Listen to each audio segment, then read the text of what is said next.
अब व्यास की माता की उत्पत्ति कैसे हुई वही जान लीजिए। अब चूँकि हर महाभारत के हर जगह पे यही लिखा गया है कि व्यास ने इसे रचा है, तो भई व्यास की माता कैसे उत्पत्ति हुई वो भी जानना बड़ा ज़रूरी है। जी इसमें बिल्कुल। इसमें जो है इसका जो ग्रंथकार था वो क्या लिखता है कि राजा उपरिचर का एक बार वन में वीर्यपात हो गया। देखिए बड़ा एक समस्या है ये, इन लोग जो है ना हर जगह यही चीज़ देखा करते थे कि किसका कहाँ पे वीर्यपात हो गया। उसने उसे दोने में डालकर एक पंछी बाज के द्वारा अपनी रानी गिरिका के पास भेज दिया। मतलब अब वीर्यपात हो गया। तो वीर्यपात का तो पता नहीं, अब वहाँ खड़ा होके दोना बना रहा था, इतना समय उसे कैसे मिल गया, कहाँ पे गिरा, कपड़े पे गिरा या दोना बना के लेकर आया उसमें गिरा के, और वो क्या कर रहा है बनाकर, उसको पंछी बाज के द्वारा एक पंछी भी पकड़ लिया और उसको पकड़ा दिया दोना के, भाई अब ये लेके जा तू हमारी रानी के दे आ। अब भैया वो रानी हम्म। करेगी क्या उस वीर्य का? वीर्य तो लोगों को वह नाइट फॉल अगर तुम्हारा हो रहा है, इसका तो डे फॉल हो गया, जंगल में ही डे फॉल हो गया इसका तो। अब अब अब अब ये देखिए कि ये पंछी बाज के द्वारा अपने रानी के पास भेज दिया, चलो भैया बाज अब लेके गया उसको। रास्ते में दूसरे किसी बाज ने उस पर झपट्टा मार दिया। अब भाई वीर्य है तो बाजों में भी लड़ाई हो जा रही है। अब क्या हुआ कि जिससे वह वीर्य यमुना में गिर गया। अब देखिए वो दोना में भेजा था बेचारा, दोना जो है जमुना में गिर गया। अब एक हम्म। मछली ने उसे निगल लिया, ये बड़ा खतरनाक कहानी है। तो वीर्य पानी में गिरा जमुना में और वहां से मछली जो है अब उसको निगल ले रही है। उससे उस मछली की एक लड़की और एक लड़के का जन्म दिया। लो जी भाई, अब मछली भी जो है वीर्य पी और उसको भी अब सीधे लड़का और लड़की हो गए। कमाल की कहानी है। लड़की का नाम सत्यवती रखा गया, वही व्यास की ऋषि की माता थी। समझे आप लोग? ये एक राजा की बेटी थी सत्यवती। कहने का मतलब ये है कि एक राजा का वीर्य था, बाप के ही अनुसार चलता है, मछली पैदा कर दी। तो इसके बाद से भी जो है इसको ये लोग दान कर देते हैं, एक मछुआरे को दे देते हैं, क्योंकि मछली की गंध आती थी। लोग कहते हैं ना कि ऋषि जो है व्यास ऋषि जो है उसकी औलाद है। क्या नाम है? किसी शूद्र है ये, कहते हैं, कोई कहता है शूद्र है। तो भाई साहब ये शूद्र नहीं था व्यास ऋषि। वाल्मीकि को भी शूद्र, इसको भी ये शूद्र नहीं था। इसकी माता जो है ऑलरेडी एक राजा की लड़की थी, और सत्यवती का रेप रेप क्या किया था वो जो पराशर था, जो कहा कि भाई अब तुम कुंवारी हो, कोई बात नहीं, हम चारों तरफ बादल घेर देते हैं और फिर तुम जो है यहाँ बच्चा कर दो, फिर तुम्हारा सील भी ठीक कर दूंगा। तो वो एक ब्राह्मण था, तो ब्राह्मण और क्षत्रिय का ये बच्चा था व्यास। व्यास जो है ब्राह्मण और क्षत्रिय माता थी। अब पिता के नाम पर जाए तो ये ब्राह्मण हो गया, क्योंकि पिता का ही वंश चलता है, तो ये ब्राह्मण हो गया। तो यहाँ भी इन लोगों की बातें गलत होती है जो ये कहता है। और सबसे खतरनाक कहानी की उसके पैदा होने की घटना देखिए उसकी माँ का। मतलब जो लेखक है उसके माँ के बारे में इतनी बड़ी गप हाँक दी गई है। अब बताइए ये क्या व्यास लिखा होगा? इससे भी ये पता चलता है कि व्यास ने जो 8800 का जो जय लिखा था, वो कुछ और कहानी रही होगी। बाद में जिसने लिखा उसने उसका भी ब्राह्मणीकरण पक्का किया है। जब उसकी माँ तक को नहीं छोड़ा, तो बाकी उन 8800 लोग को क्या छोड़ा होगा? इससे भी ये पता चलता है। चलिए, अब क्या होता है इसमें आगे हम देखते हैं कि जो युद्ध है, वो युद्ध कब हुआ था? इसके बारे में जितने भी ग्रंथ हैं या जो लोग एविडेंस देते हैं, अभी जो बात चल रही थी, वो सारी यहाँ पे बातें आ जाएँगी। जो लोग एस्ट्रोनॉमी या क्या-क्या चीज़ें बताते हैं, कौन से किताब में क्या लिखा है, उनकी सारी चर्चाएँ यहाँ दिखा देता हूँ। तो उस लड़ाई कब हुई थी इसके बारे में जो सबसे एक पहली पुस्तक आती है, जिसको ये लोग कहते हैं आर्यभट्ट, या आर्यभट्ट के समय की बताते हैं। लेकिन आर्यभट्ट के समय में कोई उनका लिखा हुआ किताब नहीं मिला है। ये किताब भी पिछले 100 डेढ़ 100 सालों में लिखी गई है आर्यभट्ट के नाम पे, और बताया गया है कि आर्यभट्ट का ये चीज़ कहना था। उनका लिखा हुआ कुछ भी नहीं मिला है, ये भी मिलावटी है। तो इसमें भी क्या लिखा गया है कि कहा गया है कि 3012 साल पहले बीसी, मतलब कि 5000 1200 5012 ईयर्स पहले, आज से इतना समय पहले महाभारत हुआ था, ये बात कही गई है इस आर्यभट्टीय किताब के अनुसार। तो लोग ये मत सोच लीजिएगा कि आर्यभट्ट ये कह रहा है, क्योंकि आर्यभट्ट का लिखा हुआ कुछ नहीं मिला है। उसके नाम पर ये जो किताब लिखे हैं, उसमें ये बात कह रहे हैं। चलिए, इसके अलावे वृद्धगर्ग और वराहमिहिर जो 600 एडी थे, इनका भी लिखा अभी तक कुछ नहीं मिला है एविडेंस, लेकिन इनके नाम पर जो आज किताब ये लोग उपलब्ध कराए हैं, जो भी खुद से लिखे हैं या जैसे भी लिखे हैं, उसमें इन्होंने डेट भी बदल दिया। आर्यभट्ट कह रहा है कितना 300, ये कह रहा है ना 1200 बीसी, और अब जो है इसके बाद जो वराहमिहिर और वृद्धगर्ग के नाम पर जो ये किताब लिख रहे हैं, वो डेट बदल के सीधे देखिए कितना साल घटा दिए, 500 से ज़्यादा साल घटा दिए।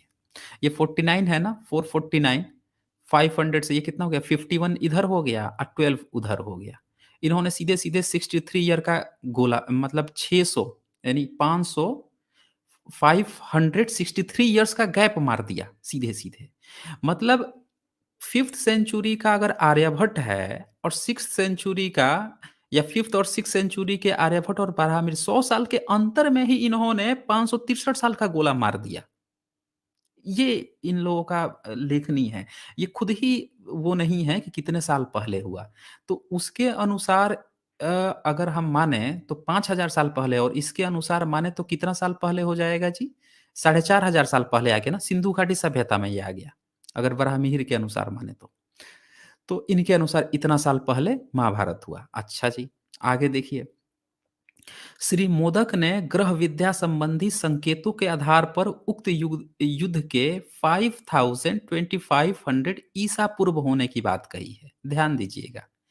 ये जो मोदक हैं, श्री मोदक, ये जो ग्रह विद्या की बात कर रहे थे ना कि अभी कौन-सा नीलेश ओक है कि जोक है कि बीमारी है, कि पता नहीं आलू बुखारा है। वो जो है उसने ग्रह विद्या के आधार पर जो सिद्ध किया है, तो उससे पहले जो है श्री मोदक जी सिद्ध कर चुके हैं कितना, तो 5025 ईसा पूर्व में। चलिए जी, वैसे तो 7000 हो गया, 5000 साल भी अगर इसी ईसा पूर्व है, इसके अनुसार तो 7000 साल 7025 साल पहले हो गया। 5000 साल पहले की भी बात करें तो ये मैच नहीं कर रही है वराहमिहिर से। सबसे खास बात ध्यान देना होगा। आर्यभट्ट से भी नहीं मैच कर रही है, बदल रहा है डेट। अच्छा, इसके बाद से वराहमिहिर के कुछ अनुयायी हैं, उन्होंने भी जो वराहमिहिर की जो बात थी कि इतना साल पुराना है, इसको फिर से चेंज करके अब ये इन्होंने अपनी किताबों में लिखा है कि 2604, मतलब 2604 ईसा पूर्व। ये भी कितना चला गया, 4600 साल पहले चला गया ना, उस समय का बता रहे हैं ये। देखिए डेट कितना वेरी कर रहा है। अलग-अलग राइटर जो है, अलग-अलग उसके अनुयायी है वो है, आज के जो हैं सबका वेरी कर रहा है, किसी का भी मैच नहीं कर रहा है। अच्छा जी, आगे देखिए। अब ज्योतिष के ही आधार पर शंकर बालकृष्ण दीक्षित ने महाभारत का युद्ध 1421 ईसा पूर्व, ये देखिए जी, ये देख लीजिए। 3400 साल पहले ये लेके गए आज से 3400 साल पहले, जिस समय ये लोग तथाकथित वैदिक काल्पनिक वैदिक युग बताते हैं, जिस समय आर्य आया था, ये इस तरह की बातें करते हैं, उस समय ये लेके चला गया किससे? तो ज्योतिष के आधार पे, जिस एस्ट्रोनॉमी के बात ये कर रहे थे कि उसके आधार पर नीलेश ने ओक ने जोक मारा है। देखिए जोक ही चल रही है, सबका डेटा अलग है। ये क्या करते हैं, किसी एक का पकड़ते हैं और बोलेंगे कि नहीं जी 5000 साल पहले महाभारत हुआ था, इसके तो सबूत मिल महाभारत ही बता रहा है। तो ये क्या बाकी गधे हैं क्या ये? ये बाकी के जो निकाल रहे हैं अलग-अलग, इनके अनुसार तो फिर 3400 साल पहले महाभारत हुआ।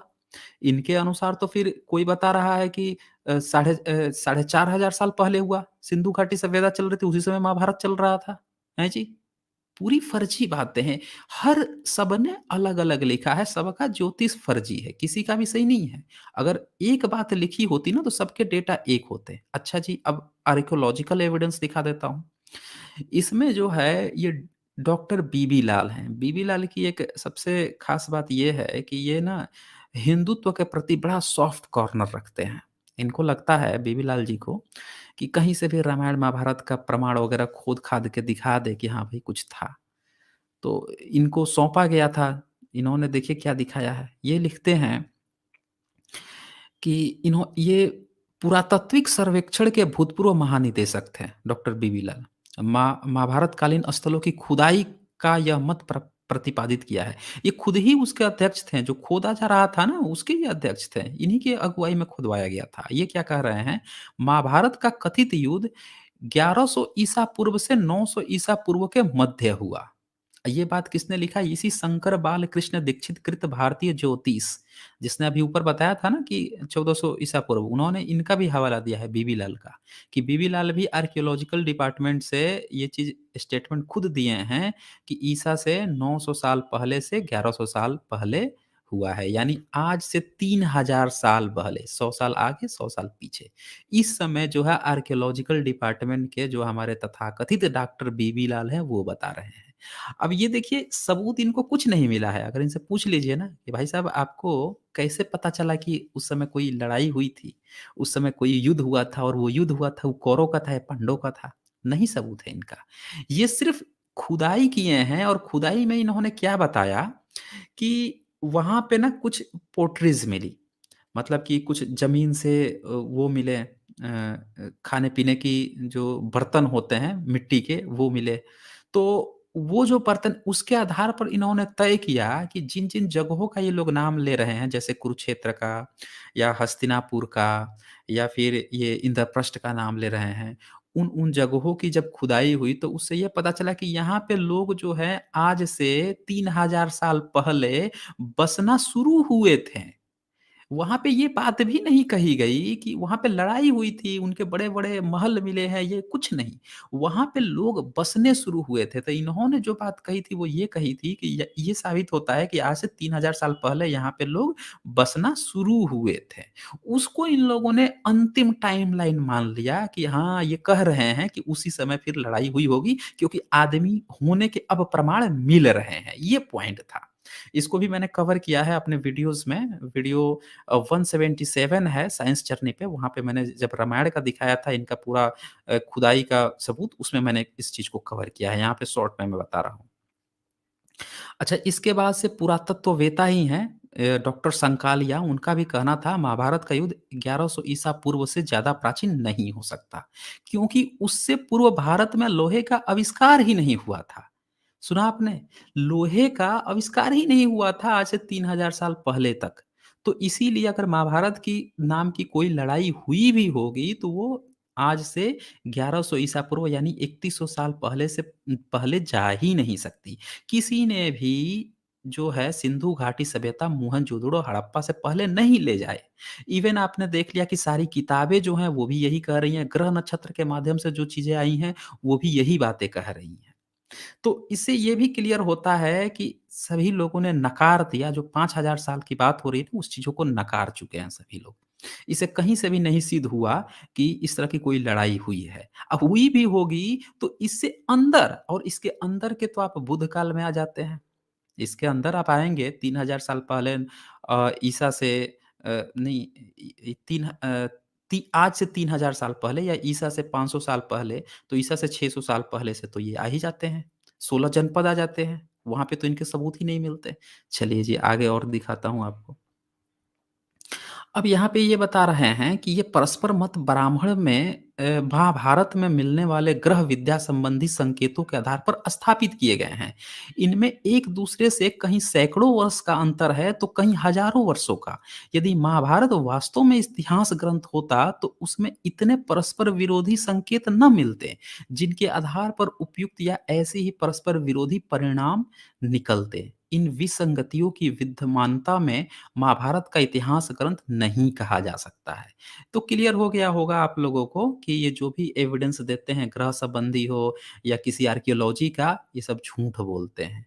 और पुरातत्व वालों ने तो इसे माना भी नहीं है 5000 साल पहले। फिर कौन मूर्ख जो है उसको बता रहा है कि ये द्वापर युग में हुआ था और कलयुग 5000 साल पुराना है और उससे पहले हमारी सभ्यता थी। आर्कियोलॉजिकल के जो हैं वो तो मान भी नहीं रहे हैं कि 3000 से पहले कोई लड़ाई-वड़ाई भी हुई थी। ये पूरा क्लियर है। चलिए आगे अब दिखाते हैं। इनकी दूसरी किताबों का भी हवाला दिखा देता हूँ कि इनकी दूसरी किताबों में क्या लिखा हुआ है ताकि और क्लियर हो जाए।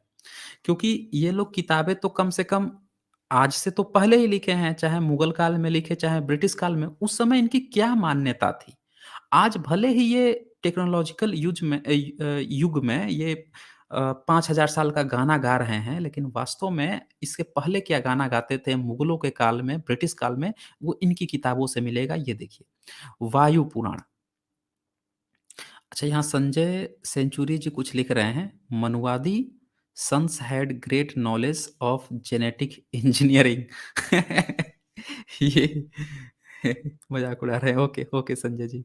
अच्छा तो यहाँ पे वायु वायु पुराण है, मत्स्य पुराण है, ब्रह्मांड पुराण है, भागवत पुराण है। इनकी जब गणना करने पर युद्ध जो है 1924 या 1474 ईसा पूर्व सिद्ध होता है, देख लीजिए ये।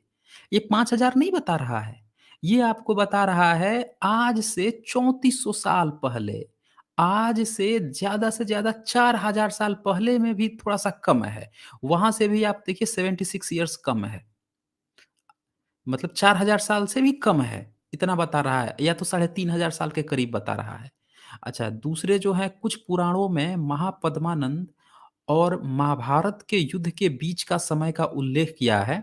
उसके अनुसार गिनती करने पर उक्त युद्ध 874 ईसा पूर्व ये लीजिए जी। ये आपको आ गया आपको कितना? बुध से 200-300 साल पहले, वहाँ पहुँच गया। किसके अनुसार? तो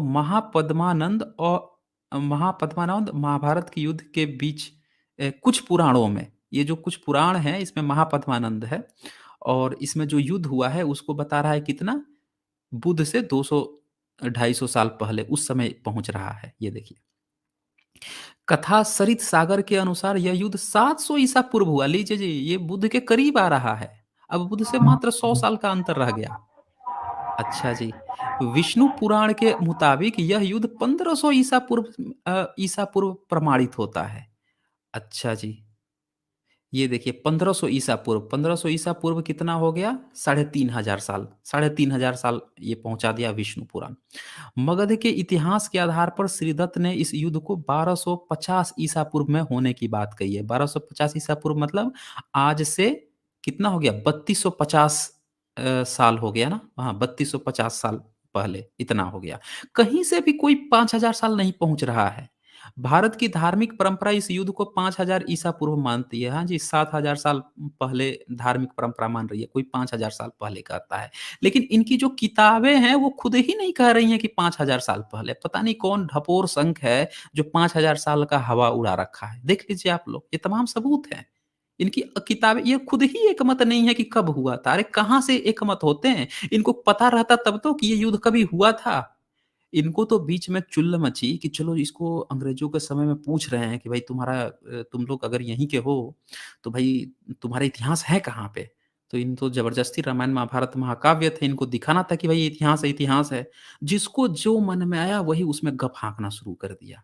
जब अंग्रेज़ों ने मैच कराया, कलेक्शन करिए किया, तब पता चला कि अच्छा, इसने तो कह रहा है कि 2000 साल पहले, कोई कह रहा है 2500 साल पहले, कोई कह रहा है 3500 साल, सबका अलग-अलग भाग रहा है डेट। चलिए जी, कुछ और आपको अब दिखा देता हूँ। अब ये सवाल आया इसके बाद से कि भैया अब रामायण पुराना कि महाभारत पुराना? ये भी सवाल खड़ा हो जाएगा। जब आप इतना पीछे तक आ रहा है महाभारत इनकी किताबों से। वैसे तो ये महाकाव्य है, मतलब कि ऐतिहासिक है ही नहीं। जो लिखे हैं उसके आधार पर ये टाइमलाइन दिखाया हुआ। कोई ये भी ना सोचे कि इससे इतना पहले हुआ था, नहीं हुआ था जी, ये काल्पनिक है पूरी तरह से। ये इनकी किताबों में इतना दिखा रहा था। अब मैं आप लोगों को थोड़ा-सा और चीज़ दिखा देता हूँ कि रामायण महाभारत का जो कंट्रोवर्सी है कौन पहले था या बाद में कौन था। रामायण का जब आप किताब पढ़ेंगे ना उत्तरकांड तो उसमें आपको अर्जुन से लड़ाई भी दिखाया गया है। अर्जुन से लड़ाई हो रहा है, ठीक है? रामायण में लिखा हुआ है। अब रामायण बताइए महाभारत की बात कर रहा है। पूरे उत्तरकांड में जो है कई ऐसे चैप्टर है वहाँ बात कर रहा है। दोनों के ऋषि-मुनि मैच कर रहे हैं। जो लिखावट है रामायण की शैली जो है, वो इतनी अलंकारित है, इतनी वेल डेवलप्ड है जिससे ये पता चलता है कि भाई साहब ये तो काफ़ी लैंग्वेज डेवलप हो गई थी उसके बाद लिखा गया। अच्छा उससे पहले जो है हम इस थोड़ा-सा कल्चरल इफ़ेक्ट देख लेते हैं। कल्चरल इफ़ेक्ट का मतलब ये होता है कि हमने ये देखा कि जैसे विदेशों में आप देखिए तो पहले लोग बड़े अनसिविलाइज़्ड होते थे। लेकिन धीरे-धीरे जैसे-जैसे औद्योगीकरण हुआ तो सिविलाइज़ेशन बढ़ी। आज विदेशों की जो सिविलाइज़ेशन है, खाने-पीने का तरीका है या जो तौर-तरीके हैं, उसको पूरी दुनिया पसंद कर रही है, उसको सिविलाइज़ेशन माना जा रहा है। तो ये स्वभाव है नेचर का कि पहले थोड़ा-सा कबीला टाइप के लोग रहते थे, सिविलाइज़ेशन नहीं था। धीरे-धीरे सभ्यता विकसित हुई, तो वो चीज़ जो है विकसित होते गए और लोग अब विकसित हुए हैं। लेकिन भारत में ठीक उल्टा है। ये आपको बताएँगे कि हमारे यहाँ जी सतयुग हुआ करता था। उसमें ना बड़े सद्भावना थी, बड़ी अच्छी-अच्छी चीज़ें थी जी। फिर ना थोड़ा-सा खराब हो गए जी। फिर त्रेता युग आ गया और खराब हो गए जी, द्वापर युग आ गया। अब पूरे बर्बाद हो गए जी, तो कलयुग आ गया। आपको पता है ये क्यों कहा जाता है? इसका एक ही कारण है, इसको आप बस बुध से फिट कर दीजिए, सारी कहानी क्लियर हो जाएगी। जी बुध आ गए, तो बुध आए तो उन्होंने पूरे भारत में एक सभ्यता संस्कृति दे दी। लोग इतने अच्छे हो गए जी, लोग बुध की राह पर चल निकले जी, सारे राजा-महाराजा उनके राह पर निकले जी, पूरा सिविलाइज़ेशन क्रिएट हो गया जी। बस वही सतयुग है। सम्राट अशोक आए, उन्होंने सारी चीज़ों को फैला दिया, जी बस वही सतयुग है। एक्चुअल में जब बौद्ध संस्कृति भारत से सभ्यता संस्कृति जब नष्ट कराई गई या परिवर्तित कराई गई 9वीं-10वीं सदी के बाद, तो ये जब जो लोग याद करते थे, उसी को सतयुग कहते थे कि यार पहले कितना अच्छा था, कितने अच्छे लोग होते थे। इसीलिए भारत में उल्टा है। पूरी दुनिया कहती है कि हमारे यहाँ कबीला हुआ करता था। हम लोग धीरे-धीरे जाके अब सिविलाइज़्ड हुए हैं। अब भारत में उल्टा होता है कि नहीं जी हमारे यहाँ तो सतयुग हुआ करता था, हम धीरे-धीरे बर्बाद हुए हैं। ऐसा ही भी है भारत में। केवल आपको उस टाइमलाइन सतयुग को फिट करना है बुद्ध और सम्राट अशोक के इर्द-गिर्द। देखिए कैसे सही निकलता है। फिर उसके बाद से धीरे-धीरे अनसिविलाइज़ेशन आती गई। मुस्लिम आए तो आपको पता ही है फिर क्या हुआ है। अंग्रेज आए तो फिर से आपको सिविलाइज़ेशन आया है। तो ये कलयुग उसी को कहते हैं। चलिए जी।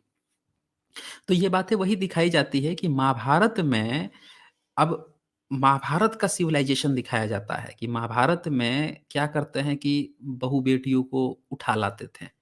मतलब कबीला टाइप का था। जैसे एक औरत है उसी से पाँचों भाई काम चला रहे हैं। बड़ा अब असभ्यता की बात हो रही है।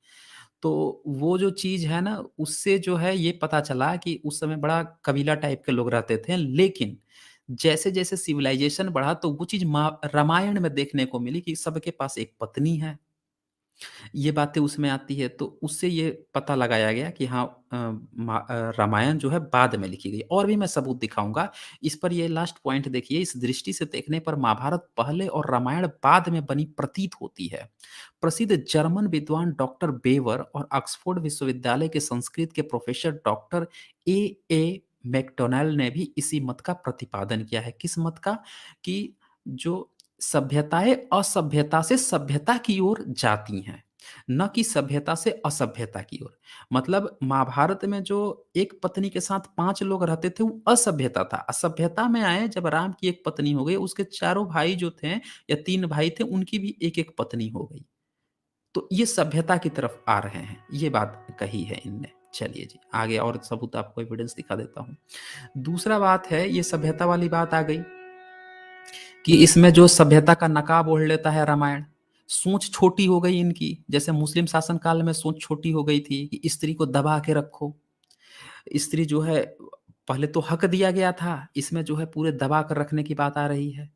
अब पहले क्या था कि आप ऐसे भी सोचो एक मर्द जो है कई सारी स्त्रियाँ रखता था, लेकिन महाभारत में क्या है एक पत्नी जो है वो 5-5 मर्द रखे हुए हैं, उल्टा हो रहा है। उसको ज़्यादा पहले का माना जा रहा है। यहाँ पे सभ्यता का लवादा उड़ गया, हर सबको एक-एक मिल गया है। तो इससे पता चला कि महाभारत पहले का है, सभ्यता के अनुसार। अच्छा इसमें जी और कुछ प्रमाण दिखाता हूँ। इसकी भाषा साहित्य की, जो भाषा वैज्ञानिक हैं, वो जो बातें करते हैं उसके आधार पर ये देख लीजिए, महाभारत की भाषा शैली नितांत सरल और सादी है। इसमें आर्ष प्रयोग, वैदिक त्रिष्टुप छंद, गद्य पद का मिश्रित रूप, प्रतिपाद्य विषय में शिथिलता आदि उपलब्ध होते हैं। ये इस बात की परिचायक है कि तब एक-एक अलंकृत काव्य शैली की प्रतिष्ठा नहीं हुई थी। मतलब बड़ी ऊबड़-खाबड़ सी है महाभारत की रचना। अब वही रामायण देखेंगे ना तो बड़ा आसान है, ऐसा लग रहा है कि क्लासिकल संस्कृत बड़े अच्छे से उस समय डेवलप हो गई थी और तब जाकर उसको लिखा गया। तो इससे भी पता चलता है कि रामायण बहुत बाद में लिखा गया है। अच्छा जी, इसमें देखिए महाभारत में मेष आदि 12 राशियों का कहीं नामो-निशान नहीं है। लेकिन रामायण में इसके हैं राशियों के, नक्षत्र की भी चर्चा है। जिसके आधार पर मैंने वीडियो 175 में डिबंक किया है इनका प्लेनेटेरियम जो सॉफ्टवेयर है उसको डिबंक किया है कि कैसे उसमें क्या-क्या खराबी है। तो महाभारत में राशि का नहीं हुआ है चर्चा, इसमें है रामायण में। यानी कि राशियाँ भी बाद में बनी हैं, महाभारत काल तक राशियाँ शायद नहीं बन पाई थी, ये भी बाद में डेवलप की गई हैं। चलिए जी, वाल्मीकि रामायण में एक जगह बुध की निंदा भी लिखा हुआ है जी। ये तो सबको पता है कि बुध को उसमें क्या कहता है, बुध चोर है, गाली दे रहा है रामायण। यानी कि ये चीज़ तब लिखी गई जब भारत से बुध मार्ग लगभग-लगभग खत्म कर दिया गया और बुध के खिलाफ में ये लोग आ गए थे। तब इन्होंने रामायण की रचना की है। जातक कथाओं से उठाया बुध को ही गाली देना शुरू कर दिए। अच्छा, महाभारत की जो छोटी-छोटी कहानियाँ हैं, उसको मैंने आपको बताया था शुरू में कि वो पहले से ही थोड़ी-थोड़ी डेवलप होने लगी थी, अब बाद में उसका कलेक्शन किया गया है। तो इसीलिए उसमें ये चीज़ नहीं आई है। चलिए जी। इसके बाद से पुरातात्विक चलिए बीबी लाल ने तो ये बता दिया है, हालाँकि ये गप है, इसकी कोई सही नहीं है कि 900 ईसा पूर्व इन्होंने बोल दिया है कि 800 ईसा पूर्व से ज़्यादा पुरानी नहीं है। तो भाई साहब इन्होंने ये नहीं कहा है कि महाभारत की लड़ाई हुई थी, उन्होंने खुदाई करवाई, देखिए यहाँ पे क्या है। अयोध्या की खुदाई के कार्य में संलग्न है, हाल में उद्घोषणा की है कि अब तक की गई खुदाई से प्राप्त तथ्यों से यही सिद्ध होता है कि अयोध्या 800 ईसा पूर्व से ज़्यादा पुरानी नहीं है। अयोध्या जो जगह है ना, वहाँ पे 800 ईसा पूर्व में उस जगह पे लोग तक नहीं रहते थे, जंगल था पूरा का पूरा, ये खुदाई से इन्होंने बताया था। तो अगर वहाँ पे लोग मान लो कि 800 ईसा पूर्व आ भी गए, तो क्या ज़रूरी है कि आते ही रामायण ही रच दिया गया, उसके बाद से सिविलाइज़ेशन शुरू हुई होगी, बहुत बाद में आए होंगे। तो उस आधार पर इन्होंने कह दिया कि अगर उससे पुराना महाभारत है, तो 900 ईसा पूर्व सिद्ध होता है, ये कोई एविडेंस नहीं होता है। ये मतलब कहा जा रहा है कि वहाँ से शुरू हुआ, तो चलो उससे थोड़ा-सा पहले मान लेते हैं। ये इनका अपना गेस है, ये सबूत नहीं होता है। चलिए जी। अच्छा, अब महाभारत जो है ना, इसमें देखिए इसमें क्या ये बृहदारण्यक उपनिषद जो है, उपनिषद को थोड़ा ये लोग पुराना मानते हैं। महाभारत में इवेन चर्चा है कि कृष्ण जो है उपनिषद का ज्ञाता था, तो उपनिषद में विदेह राजा जनक जो है, जो सीता के पिता हैं, के दरबार में याज्ञवल्क्य ऋषि से वृज्यु लाहयानी नामक ऋषि पूछता है, परीक्षित के बारे में पूछ रहा है कि परीक्षित के खानदान का क्या बना जी? अब ये सोचिए ज़रा कि राजा जनक मतलब रामायण में राजा जनक जो है परीक्षित की बात कर रहा है। परीक्षित कौन है? तो अभिमन्यु का भी बेटा है, मतलब अर्जुन का बेटा अभिमन्यु, अभिमन्यु का बेटा परीक्षित। इतने बाद की बात कर रहा है सीता का बाप। इसका मतलब कि परीक्षित भी की जो कहानी है वो रामायण लिखे जाने से पहले प्रचलित थी। इनका कलेक्शन लाला के बाद में जोड़ा गया है इनमें। चलिए जी। इसके बाद से हाँ, अच्छा, इसमें प्रसिद्ध इतिहासकार हेमचंद्र राय चौधरी ने यहाँ तक सिद्ध कर दिया कि जनक के समय परीक्षित की 5वीं पीढ़ी का नीचक्षु नामक राजा राज्य करता था। सुना आपने? जनक के समय परीक्षित की 5वीं पीढ़ी आ चुकी थी। ये बात आ रही है कि जनक से भी सीता से बाप जनक, अब जनक से भी 5 पीढ़ी पहले परीक्षित था, तो उससे पहले अभिमन्यु, तो उससे पहले अर्जुन। ये बात जो है ये प्रसिद्ध इतिहासकार हेमचंद्र राय चौधरी लिख रहे हैं। तो ये बातें आ रही हैं। इससे आप कन्क्लूज़न ये निकाल सकते हैं कि रामायण, महाभारत तो पूरी तरह से फर्जी है जी, क्योंकि रामायण तो कहता है कि हम त्रेता युग में हुए थे और वो कहता है कि महाभारत हुआ था द्वापर युग में। लेकिन जो सबूत बता रहे हैं, जब कंटेंट पढ़ा जा रहा है तो उल्टा निकल रहा है। ये पता चल रहा है कि द्वापर युग ही पहले था और इनका त्रेता युग बाद में आया था।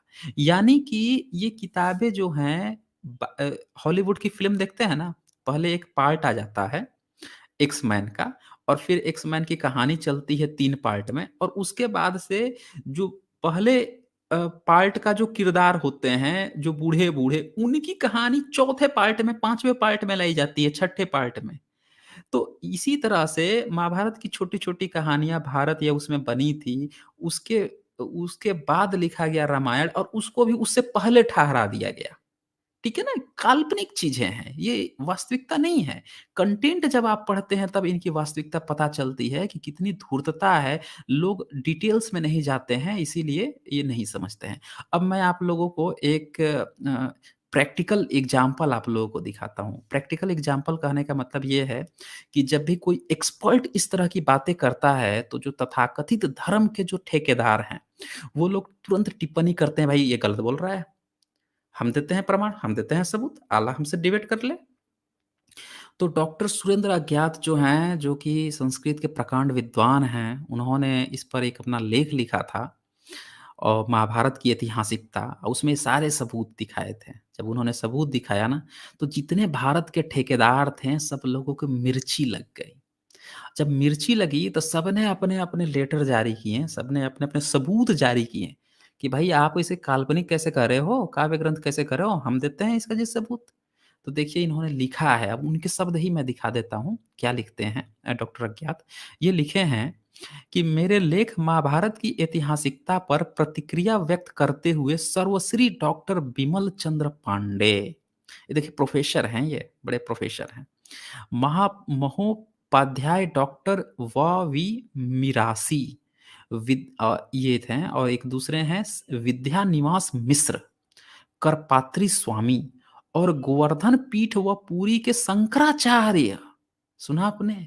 शंकराचार्य तक भी इसमें शामिल थे, करपत्री स्वामी भी थे और ये बड़े-बड़े प्रोफेसर लोग भी शामिल थे। इन सब लोगों ने आदि ने लेख अथवा वक्तव्य प्रकाशित किए, मतलब इनके खिलाफ प्रकाशित किए सबूत देते हुए, इनको डिबंग करने की कोशिश में। अब देखिए इसमें क्या हुआ जी, जिनमें इन लोगों ने महाभारत की ऐतिहासिकता को सिद्ध करने के उद्देश्य से कई तर्क दिए हैं। उन पर विचार करना आवश्यक है ताकि प्रबुद्ध पाठक किसी निश्चित तथ्य तक पहुंच सके। तो उन्होंने जो उनको डिबंक करने की कोशिश की, उसका इन्होंने जवाब दिया, आलोचना और आपत्तियों का उत्तर कि भाई कैसे ये चीजें गलत हैं, आप लोग कैसे इसको सपोर्ट कर रहे हो। तो उन्होंने जो सबूत दिया था वो सबूत पहले देख लीजिए। सबसे पहले इन लोगों का कहना है कि महाभारत एक इतिहास ग्रंथ है और इतिहास ग्रंथ है तो इसका साक्ष्य आदि पर्व का जो 62 श्लोक है, 62 चैप्टर का 20 श्लोक है, वो कहते हैं कि यहाँ पे लिखा हुआ है जयो नामे हिताश्योयम। ये इसका मतलब कि जय नाम का इतिहास है। ये कह रहे हैं कि उसमें खुद आदि पर्व में लिखा है 62 चैप्टर के 20 में कि जय नामक इतिहास है। तो इसे कल्पना की उपज कहना किसी भी प्रकार उचित नहीं है, इन लोगों का ये कहना था। लेकिन आप लोगों को पता है कि प्राचीन काल में इतिहास किसको कहा जाता था? आप नहीं जानते हैं। आज की डेट में हिस्ट्री जो अंग्रेज़ों का जो शब्द है, जो रोमन शब्द है हिस्ट्री, उसका समार्थी शब्द इतिहास कह दिया गया है। लेकिन प्राचीन काल में कोई ज़रूरी नहीं है कि इतिहास का मतलब हिस्ट्री ही होता था, उसका मतलब कथा, कहानी, गप भी हो सकता है। इसका सबूत है। बहुत सारे सबूत हैं, आगे मैं दिखाऊँगा कि ये जो इस इतिहास को समझ गए कि इस इतिहास का मतलब आज का जो हिस्ट्री होता है, वो है, वो नहीं है। क्योंकि ये रचनाएँ आज से हज़ार साल पहले की हैं। हज़ार साल पहले जब लिखा गया, उस समय इतिहास का क्या मतलब होता था?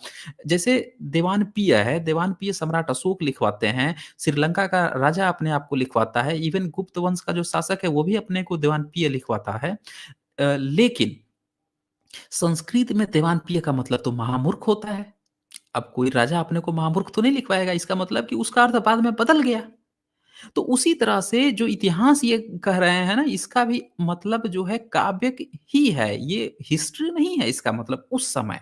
आज की डेट में इसको हिस्ट्री समझ लिया जाता है कि इतिहास का मतलब हिस्ट्री। आगे देखिए इस मैं दिखा देता हूँ आपको। तो इसका उत्तर देते हुए जो ये थे डॉक्टर सुरेंद्र आक्यात, इन्होंने लिखा पहले तो वो सारी बातें बताते हैं कि भई महाभारत का जो ग्रंथ मिलता है उसमें पहले 24,000 श्लोक थे या 8800 श्लोक थे। तब 8800 जो था उसका नाम जय था। उस पुस्तक को व्यास ने रची थी जिसकी श्लोक संख्या बहुत कम थी। उसमें हो सकता है कि उन्होंने इतिहास लिखा हो। महाभारत के युद्ध के संबंध में कुछ तथ्य रहे हों, पर वह पुस्तक आज अप्राप्य है, नहीं प्राप्त है ही नहीं। आज तो महाभारत मिल रहा है ना जी, वो किताब जय है कहाँ पे? वो तो सिर्फ़ एक श्लोक में आपने लिख दिया कि जय नामक ग्रंथ था, लेकिन आज जय नाम का तो कोई आपको पता ही नहीं है कि जय में अगर 8800 श्लोक थे, तो महाभारत का कौन-सा श्लोक जय ग्रंथ का था? ये कोई बता देगा? कोई नहीं बता पाएगा। जैसा मैंने बताया कि इसका मिलावट कर चुके होंगे ये लोग। तो नहीं पता चलता है उससे कि कौन से 8800 इसके श्लोक थे। अच्छा जी, उसके बाद से भारत ग्रंथ आ गया, जिसमें 2400 श्लोक हैं। इसके बाद से महाभारत आ गया, जिसमें 1 लाख श्लोक हो गए हैं। तो इसमें जो है, इस कहानी संग्रह को जय नामक इतिहास का नाम लेकर इतिहास सिद्ध नहीं किया जा सकता है। आज महाभारत उपलब्ध है, जय उपलब्ध ही नहीं है। अरे जय 8800 था, जब वो है ही नहीं, तो आप इतिहास इसको कैसे कह रहे हो? इन गप्पों को जो 1 लाख श्लोक का आप गप यहाँ पे तैयार कर रखे हो, इसको आप कैसे कह सकते हो कि ये इतिहास है? अच्छा जी, इसके बाद से इसमें क्या है, महाभारत के प्रत्येक अध्याय का समापक वाक्य पुष्पिका स्वयं इसे संहिता, संग्रह कहता है। इतिहास ग्रंथ नहीं कह रहा है। क्या कह रहा है कि ये संग्रह किया है मैंने, कहीं-कहीं से कथा कहानी सुनी है, उसको किया है। अच्छा जी, इसके बाद से जो है महाभारत के अंत साक्ष्य पर वह काव्य सिद्ध होता है, न कि इतिहास। आदि पर्व का निम्नलिखित श्लोक आप देखिए, चैप्टर 1 का 61 श्लोक, 72 और 74 श्लोक देख लीजिए। इसमें क्या लिखा है कि वेद व्यास ब्रह्मा से बोले, मैंने यह काव्य रचा है। सुना आपने? क्या कहा? काव्य रचा है। काव्य क्या होती है? जैसे कविता है, जैसे आपने देखा होगा कि अटल बिहारी वाजपेयी कविता लिखते थे, हरिशंकर परसाई भी लिखते थे। ऐसे ही बहुत सारे लोग थे, रेणुका थी, वो भी रेणुका थे, वो भी लिखते थे। रेणुका थोड़ा फीमेल नाम जैसा है, लेकिन वो थे मर्द ही। लिखते थे। इसी तरह से बहुत सारे लोग कविता लिखते थे, तो कविता तो इतिहास नहीं होता है, लोग लिखते हैं काव्य। तो वेदव्यास भी क्या कहता है कि मैंने यह काव्य रचा है। यह ब्रह्मा ने कहा, अब ब्रह्मा ने कहा क्योंकि तूने इसे स्वयं काव्य कहा है, अतः यह काव्य ही कहा जाएगा। कोई कवि इस काव्य की महिमा गाने में समर्थ नहीं है। यह काव्य को लिखवाने के लिए गणेश को बुलाइए। सुना आपने गणेश? वही एलिफेंट बुद्धा। एक इंसान के ऊपर हाथी लगा दो, कह दो ये गणेश है, अब वो लिखेगा इसको, काव्य को, जो वेद व्यास ने रचा है। कौन कह रहा है जी? ब्रह्मा कह रहा है। मतलब ये चीज़ें लिखवाने की घटना जो अभी हम देख रहे थे कि पिछले 1000 साल में जो लिखी गई हैं, वो चीज़ें उस समय ब्रह्मा आके बता रहा है वेद व्यास से जी। उस समय गणेश बैठ के लिख रहा है जी, क्योंकि लिखा तो देवनागरी लिपि में है। ये लिखावट तो पाई नहीं गई है धम्म लिपि में, उससे पहले की लिपि ज्ञात ही नहीं है, पढ़ी ही नहीं जा सकी है। तो लिखा देवनागरी लिपि में, किसने लिखा जी? गणेश ने बुला के लिखा है जी। गणेश की लिपि थी जी देवनागरी लिपि, देख लीजिए ध्यान से। गणेश की लिपि अगर धम्म लिपि होती, तो ये सब तो अंग्रेज 19वीं सदी में और 20वीं सदी में आकर बेचारे मेहनत करके नहीं पढ़ते। गणेश की लिपि तो ब्राह्मणों को आनी चाहिए थी, कि भाई ब्राह्मी लिपि कहते हैं ना ये धम्म लिपि को, क्या ब्राह्मी लिपि है ब्राह्मी। अगर ये इनकी लिपि होती संस्कृत की, गणेश लिख रहा होता, तो ये अपने गणेश जी की लिपि भूल जाते जी, हैं? वेदव्यास की लिपि ये भूल जाते। महाभारत याद रहा, लिपि ही भूल गए। पढ़ना लिखना सब तेरा बाईस। सबूत माँग लो तो नील बटे सन्नाटा। चलिए जी। इसके बाद से जो है महाभारत ने अब स्वयं को क्या कहा ये भी देख लीजिए। अपने को कई जगह पे धर्मशास्त्र, अर्थशास्त्र, मोक्षशास्त्र, कामशास्त्र कहा है। आदि पर्व 62 चैप्टर का 23 श्लोक देख लीजिए। इसमें ये धर्मशास्त्र शास्त्रमिदं, पुण्यमर्थशास्त्रमिदं, ये देखिए अर्थशास्त्रमिदं परम, मोक्षशास्त्रमिदं प्रोक्तम व्यासेन व्यासेनामित बुद्धिना। फिर ये आदि पर्व का चैप्टर 2 का 83 में भी देखिए अर्थशास्त्रमिदं, धर्मशास्त्रमिदं, कामशास्त्रमिदं, व्यासेनामितं बुद्धिना। बुद्धि बुद्धि शब्द आ रहा है, सब बुद्ध के बाद की ही रचना है। बुद्धि का अर्थ जो भी लगा लीजिए। चलिए जी, तो इसमें सब में लिखा है, कहीं भी इसने इतिहास नहीं कहा अपने आप को। धर्मशास्त्र कह रहा है, अर्थशास्त्र कह रहा है, मोक्षशास्त्र कह रहा है, कामशास्त्र कह रहा है। कहीं पे भी इतिहास नहीं कह रहा है। तो इसीलिए महाभारत ने कहीं खुद को इतिहास नहीं कहा है। तो इसलिए जय को जो वो बता रहे थे 8800 श्लोक को, उसका तो सबूत भी नहीं है। तो यहाँ से ये चीज़ें गलत साबित होती हैं जी। अच्छा, दूसरा जो इन्होंने सबूत दिया उसके बाद से कि सुबंधु और बाणभट्ट जिसके नाम पर आप लोगों ने आज किताबें लिखी है, आप लोग खुद कह रहे हो कि 600 उसमें एडी के थे ये सब, वो भी तो इसको स्मृति ग्रंथ बोल रहा है, ये तो इसको श्रुति भी नहीं बोल रहा है। आँखों देखा तो बता नहीं रहा है, ये तो खुद कह रहे हैं कि भैया ये तो उसमें लिखा हुआ है। क्या नाम है इसका? ये इतिहास ग्रंथ मतलब स्मृति है, धर्मशास्त्रीय है। इतिहास ये भी नहीं कह रहे हैं। चलिए जी, इसके बाद से तो इन्होंने उसके बाद से सबूतों के अंबार लगा दिए। उन्होंने गप्पे दिखानी शुरू कर दी कि भाई ये देखिए, अगर इतिहास ग्रंथ है तो ये क्या इतिहास है? पहला सबूत उन्होंने दिखाया कि महाराजा ससबिंदु, ये जो द्रोण पर्व है उसका 65 चैप्टर तथा शांति पर्व का जो है वो 208, इसमें ये दिखाते हैं कि महाराजा ससबिंदु की 1,00,000 रानियां थी। हर एक रानी के पेट से 1000 पुत्र जन्मे। कुल मिलाकर राजा के 10 करोड़ पुत्र हुए। सुन लीजिए जी, राजा एक ससबिंदु था, 1,00,000 रानियाँ थी और हर एक पेट से 1,000 पुत्र जन्मे। क्या इतिहास में यह पॉसिबल है कि एक जो औरत है, उसके 1,000 बच्चे जन्म ले सकते हैं? क्या ये पॉसिबल है? नहीं पॉसिबल है जी।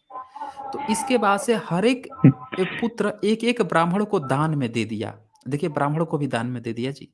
हर पुत्र के साथ 1-1 100 रथ और 1-1 100 हाथी दे दिए जी। बाप रे बाप! एक-एक पुत्र को 1-1 100 रथ और 1-1 100 हाथी जोड़ लीजिए जी कितने पुत्र हुए। समझ रहे हैं आप लोग? 1,00,000 रानी हर एक रानी को 1,000 पुत्र कितना हो गया जी? 1,00,000 में वो जोड़ दीजिए 3 शून्य और जोड़ दीजिए।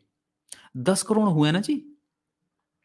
इन 10 करोड़ में कितने 100-100 रथ, 1-1 100 रथ मतलब 100-100 रथ और 100-100 हाथी। भाई साहब ये कहाँ जा रही है ये? ये देखिए 10 अरब रथ और 10 अरब हाथी बने। इसके अलावा हर पुत्र के साथ 100-100 युवतियाँ दान की। 10 अरब युवतियाँ। भाई साहब भारत की जनसंख्या इस समय कितनी है? कितना 1 अरब 35 करोड़? नहीं, नहीं 10 अरब युवतियाँ तो सिर्फ़ उन्हीं को दान में दी गई थी जी। हर एक पुत्र को दी गई थी जी। पुत्रियाँ युवतियाँ, यानी कि मेल जो होंगे वो डबल कर दीजिए। मेल तो फिर डबल हो जाएँगे ना, तो सिर्फ़ फीमेल की संख्या 10 अरब हुई। क्या ये कब हाँक रहे हो भाई साहब? ये जवाब देते हैं डॉक्टर सुरेंद्र अज्ञात बोलते हैं कि ये सब इतिहास है आपका, यही इतिहास है, इसको आप बता रहे हो इतिहास है ये। सोचने वाली बात है कि अच्छा चलो ये तो चीज़ें आप देख ही रहे हैं। दूसरा इन्होंने दिया कि 1,60,000 गौवें, एक राजा हर रोज प्रातः 1,60,000 गौवें, 10,000 घोड़े और 1,00,000 स्वर्ण मुद्राएं दान किया करता था। यह काम वह लगातार 100 वर्ष से करता रहा। सुना आपने? काउंट कर लीजिए जी। ये देखिए कितनी बड़ी संख्या हो रही जी। मुझे तो काउंट करने का भी मन नहीं कर रहा है। ये देख लीजिए। ये देखिए 3 अरब देख रहे हैं? 3 अरब 65 करोड़। भाई साहब इतने स्वर्ण मुद्राएँ दान की, क्या बात है! इतने घोड़े, ये घोड़े भी देख लीजिए जी। और ये देखिए, ये क्या है ये? भाई साहब इतने बड़े अब मुझे काउंट करने का नहीं मन कर रहा है इतने बड़े आंकड़े देख के। ये गप्पे लिखी हुई हैं। ये एक राजा इतना दान करता था। पूरे भारत की नहीं बात हो रही है, सिर्फ़ एक राजा की बात हो रही है। इतने हज़ार गौवें, 10,000 घोड़े, भाई साहब क्या ये नौटंकी है? चलिए जी थर्ड पॉइंट वही अछौड़ी सेना वाला जिसके हम बता चुके हैं कि खाने-पीने इतने हाथियों के खिलाने के लाने पड़ जाए पूरे भारत के पूरे विश्व में अगर खिलाने हो ना तो इनके हालत खराब हो जाएँगी। ये देखिए घुड़सवार ये तो हम लोग ऑलरेडी देख चुके हैं जी। इसके बाद से इन्होंने एक और गप दिखाई थी कि युद्ध में पांडवों की सेना के प्रधान सेनापति धृष्टद्युम्न और महाभारत की नायिका द्रौपदी की उत्पत्ति का जो विवरण आदि पर्व में दिया गया है अध्याय 166 के 39 से 44 श्लोक में दिया गया है। उसमें इतिहास वाली कोई बात नहीं है। दोनों की उत्पत्ति हवन कुंड से बताई गई है। बताइए हवन कुंड से बच्चा पैदा होता है। महर्षि याज हवन कर रहे थे। जल रही आग में से धृष्टुम और द्रौपदी निकल आए जी। यह विवरण एक जोरदार गप से कम नहीं है। क्या कभी जल रही आग की लपटों से भी आदमी पैदा होते हैं? भाई साहब ये उन्होंने एविडेंस दिखाने शुरू किए तो फिर भाग गए लोग, फिर दोबारा कोई नाम नहीं लेता है। अच्छा ये देखिए एक और एविडेंस इन महाभारत में पांडवों के प्रतिपक्षी थे दुर्योधन और उसके 99 भाई। ये धृतराष्ट्र के पुत्र थे। इनकी उत्पत्ति के बारे में इस तथाकथित इतिहास में लिखा है कि धृतराष्ट्र की पत्नी गंधारी को गर्भ तो ठहर गया लेकिन 2 वर्ष तक बच्चा नहीं जन्मा। उसी समय उसे खबर मिली कि उसकी देवरानी कुंती के यहाँ पुत्र जन्मा है। ईर्ष्यावश वह चिल्लाई और दुहत्थड़ मारकर अपना पेट पीटने लगी। उससे उसका गर्भपात हो गया। ऋषि व्यास ने उसके पेट से निकले मांसपिंड को धुलवाया। धुलते ही उसके 100 टुकड़े हो गए। उन टुकड़ों को उसने घी के 100 घड़े में अलग-अलग रखवा दिया। कुछ समय पश्चात उन घड़ों से 100 लड़के निकले।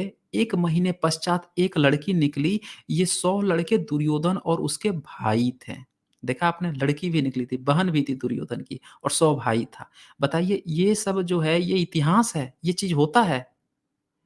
इन चीज़ों को ये लोग जो है ये बता रहे थे कि ये इतिहास ग्रंथ है। इनकी गप्पे आप पढ़ना शुरू करें, जब ये 1-2 चीज़ें दिखाकर बताते हैं कि ये इतिहास है जी, ये मैच कर रही है जी, ये चीज़ थी, तो भाई साहब उनकी गप्पे भी उठा के चेक कर लो। जब इतिहास सर है तो सारी चीज़ें सही निकलनी चाहिए। जी, सर जी, रियलिस्ट आ जाता। इसी को तो ये टेस्ट ट्यूब बेबी प्रोसेस कहते हैं कि हमारे महाभारत में ये टेस्ट ट्यूब बेबी उस टाइम हुआ करते थे। देखिए इनकी टेस्ट ट्यूब टेक्नोलॉजी क्या थी। जो लोगों को ऐसा लगता है यार टुन्नी भाई अगर हैं तो देख लीजिए कि आपकी टेस्ट ट्यूब ऐसी प्रोसीजर है क्या। आप एक बार गूगल करके पढ़ लीजिए। अगर आपको टेस्ट ट्यूब बेबी कैसे होता है नहीं पता तो आप एक बार गूगल जरूर कर लीजिए, देख लीजिए और इसमें क्या लिखा है वो देख लीजिए, फिर आपको खुद ही पता चल जाएगा कि टेस्ट ट्यूब बेबी के लिए क्या प्रोसीजर रहती है।